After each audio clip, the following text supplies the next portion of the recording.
why would I start getting into this if I don't like the first book? Why wouldn't I read the rest? So making a movie based off of it makes sense, no matter how bad it turns out.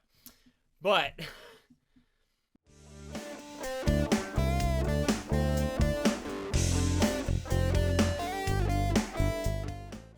welcome back to Pork Chops, Rice, and Peaches. I'm Noah. And I'm Richard. And today, bit of movie news for us. Well, TV series news for us. Yes.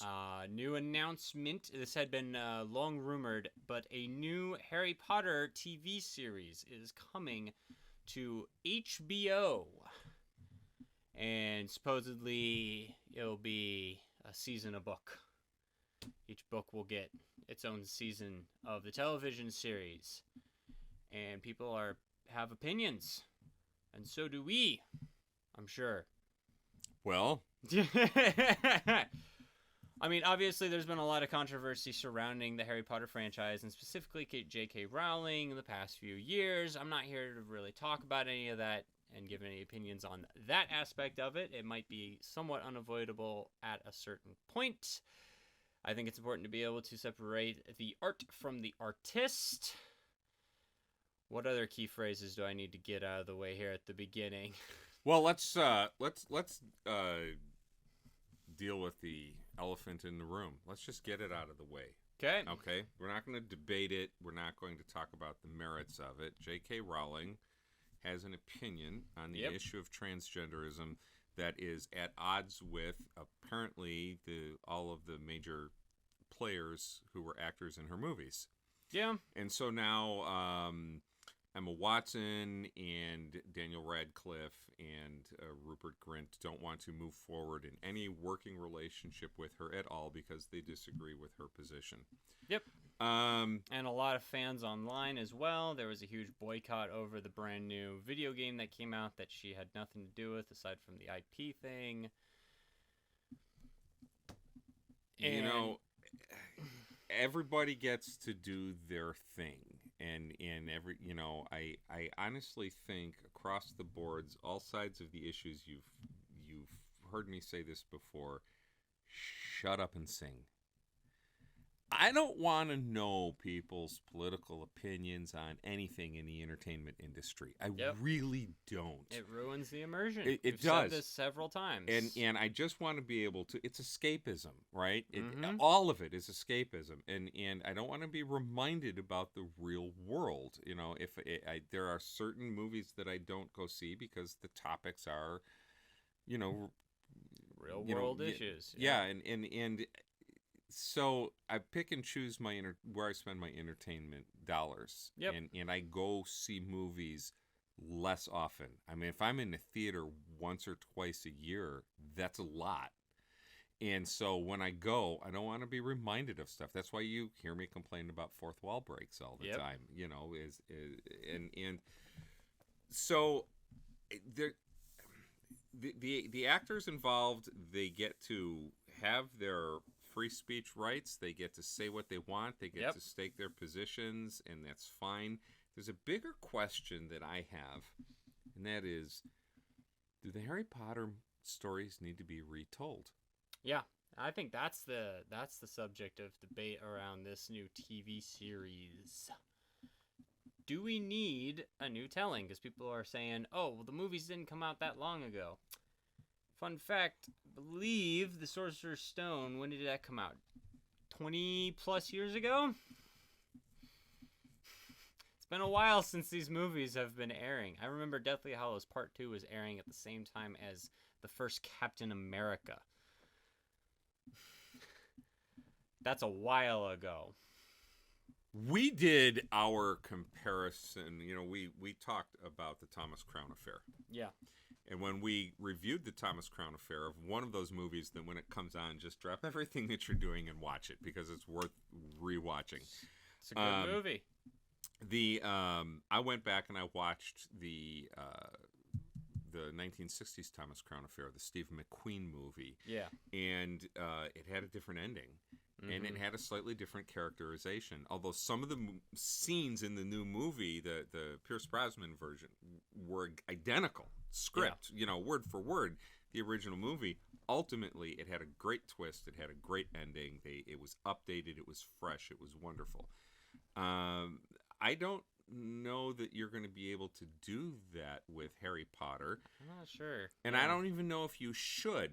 One of the things that I read an article that said Warner Brothers wanted to just outright buy the rights to Harry Potter and get J.K. Rowling out of it completely. And she's not going to do that. And nor should she. She put in all the hard work. She did all of the writing. She reaps the benefits. And if her comments cause her to not reap benefits, then so be it. That's that on is her. the case, too. Yeah. That is on her. It works both ways. But let's face it. Nobody needs to have a tag sale for her. No. And for that matter, nobody needs to have a tag sale for any of the stars of the movie. This is a bunch of rich people arguing. I couldn't give a shit less about a bunch of rich people arguing. I couldn't. It's just a bunch of silly people slinging stuff at each other, and I have to pay the rent, so I don't care. I really don't care. But one of my complaints, and I don't know that we've ever talked about Harry Potter movies as a specific topic. No. These things are wonderful reads. Yeah. They are absolutely wonderful reads, and well-crafted story. They are well-written books. And you read the you can track the development of a writer as you read through all of her stories, and I think probably hands down the best is book number 6. In terms of just quality of writing. Oh, yeah. And the scene in the minister's office is it's fantastic. I can pick up that book and I can read the first chapter over and over and over again. And if I don't read the rest of the novel, it doesn't matter. I love the new minister. Yep. And so my complaint about the movies has always been is that they sacrificed character development and characterization for special effects. Yes. With the television series, they can invest the time into character development and not sacrifice it for special effects.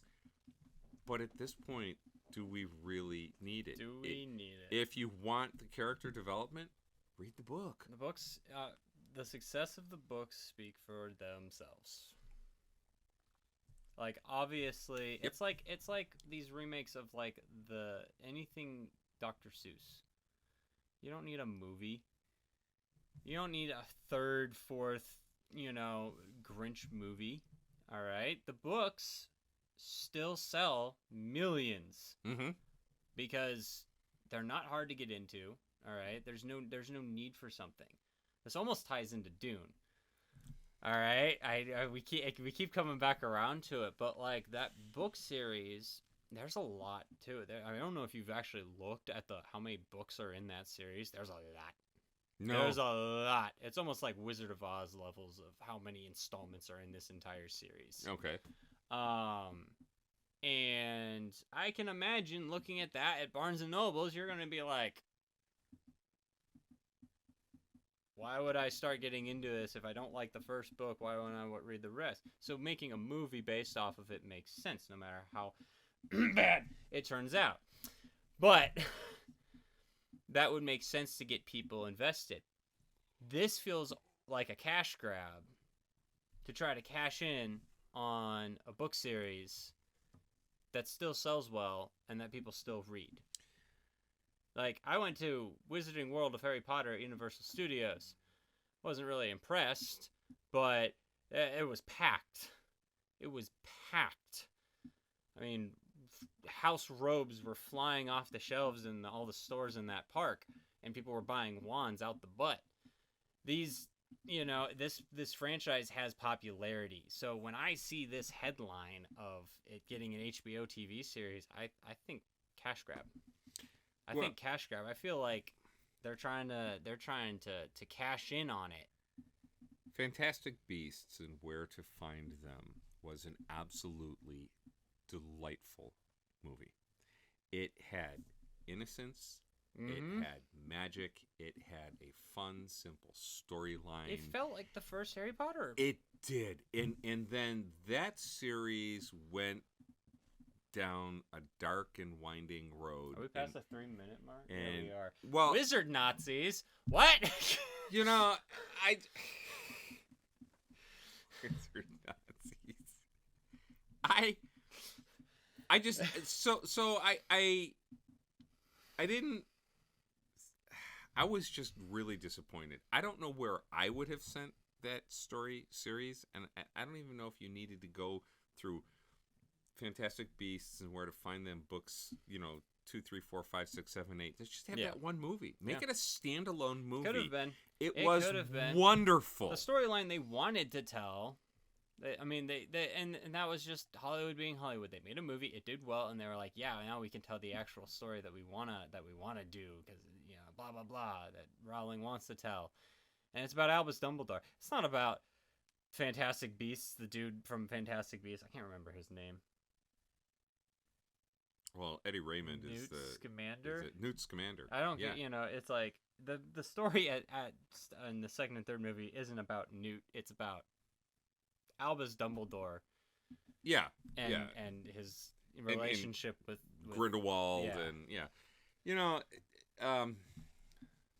which that could have been a cool, fun story to delve into had it been a Albus Dumbledore movie. Yeah. Not a Newt Scamander story. Yeah. Oh, but Dumbledore couldn't attack Grindelwald. That's a plot line that I would have loved to see developed in an Albus Dumbledore movie. How's he gonna get around their bond of not hurting each other? I would have loved to have seen that play out all from Albus's perspective. That would have been an interesting story, and you could have told it completely separately from Fantastic Beasts. See the dark side of Albus Dumbledore. See how he comes back to the good side. I would have loved to see him delve into the dark arts as a kid. Dip out of it, realizing that he needs to not, accept responsibility for his family and take care of them back home, because that was the original storyline, and then realize that he made this unbreakable vow with Grindelwald. Maybe see him dip back into his old ways to break an unbreakable vow. That would have been a cool storyline. Nope, it was a cash grab. Yeah. I remember from childhood, people being, blood brothers, pinky swears, all that other stuff. In the magical world, that takes on a whole different level of that. Yep. I don't subscribe to HBO. I would not. Yeah. I would not subscribe to HBO to watch the series. No. The only thing I'm interested in there is the Game of Thrones prequel, because it has Matt Smith in it, and apparently at least the first season was interesting. Gotcha. The Targaryens. It's but I'm not gonna get HBO to watch the same story I've read a bunch and watched already. And watched the movies already. Yeah. And I don't feel like it's necessary. And I don't need to deal with all this noise. Yeah. All of the noise. Because it's just gonna all the noise that's gonna come out, because I don't know how deep you got into the Hogwarts Legacy drama. They were boycotting not only the game, but anyone who played the game. They were purposefully review bombing it, as fan bases do when something comes out that they don't like, but they were also posting game spoilers wherever they could.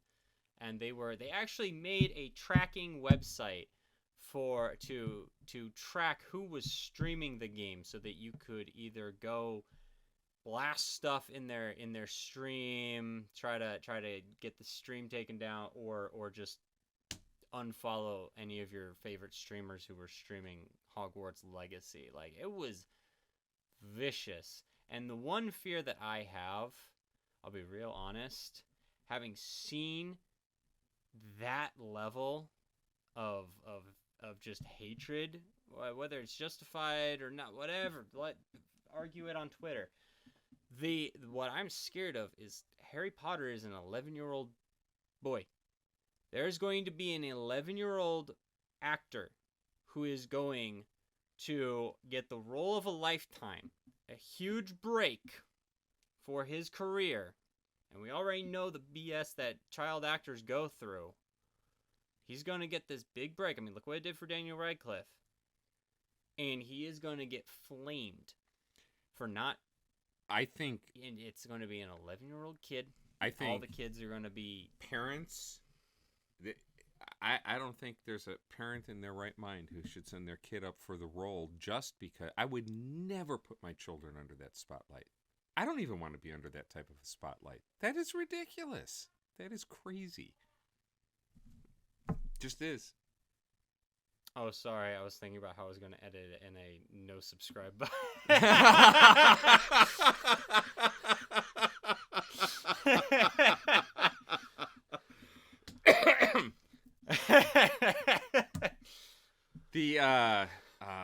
Man, and I had a really good point I was going to make too, and you just drove it You don't want to be in the spotlight. You wouldn't want to put a kid through the spotlight. Well, yeah, but you know, it's insane. Yeah. Yeah. So well, whatever that good thought was, hopefully the good thought fairy will bring it back here in a Harry Potter HBO TV series. I don't care. Don't care. Not gonna watch it. Why do we need this? The answer is I don't think we do. I don't think we need this. No, I don't think we need it either. Oh, I know what I was gonna say. I don't know if this is even worth it. The level of toxicity that has come out in society with the invention of the internet across the board. He's Gen X, not Boomer, by the way. Before all the okay Boomer comments happen. No, I'm joking. Yeah, I think I am first year of Gen X, something like that. We went over this. Last year of Boomer, something like that. Did you? I researched it because our last video was Millennial Explains One Piece 2 Gen X. Old. But you're right. You know, there's a whole new level of accessibility to the toxicity, and it just highlights man's inhumanity to man. I have so much better things to do and more important things to do with my time than to track down someone who's playing Harry Potter online. Why the hell would you go watch someone play a video game online? Just go play it yourself. There's just so many things that are going on in this world that you can make the Boomer comments. You make them all you want. It doesn't matter. It's whatever happened to if you don't like what's on TV, change the channel. Right. Just change the channel, which is why. Let them argue. Let them fight. I'm not going to watch it anyway. And as pointed out with as completely officially shown, that did nothing. The game broke sales records anyway. Gotcha. All that toxicity, all that hatred, all that stuff. You only hurt your point in the long run. They only hurt their own argument. They only hurt their own movement in the long run. So, you know what? We probably won't like it. Probably won't watch this Harry Potter TV series because we just don't care. Yeah, probably not. I would watch it if I got it for free. I would tune in and give it a try if I got it for free. What I will buy, if she comes up with another book, because Cursed Child was a good read. Wasn't the greatest. I'm looking at it on the shelf right now. But where is it? It's right there. Oh, there it is, right there. Yeah, it was a good read. I enjoyed it. It was nice to dip your toes back into the Harry Potter world after the culmination of 7 novels. A little nostalgia. Yeah, it really more than anything else. And if Rowling comes up with a good, decent, solid storyline from her world, I'll give it a try. You know. All right. That's it. That's all we wrote. Thanks for tuning in to this episode of Pork Chops, Rice, and Peaches. Leave your thoughts on a new Harry Potter series in the comments below. You gonna watch it? You gonna ignore it? You gonna wait for it to be free somehow? Let us know everything down below. Take care. We'll see you next time.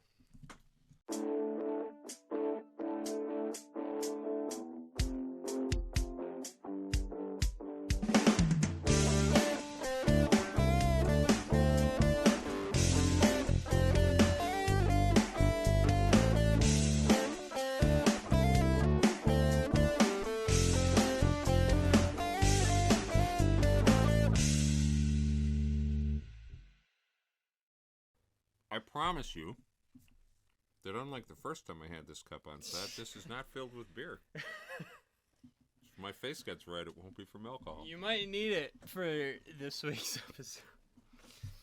We'll find, or maybe after this video goes live. All right.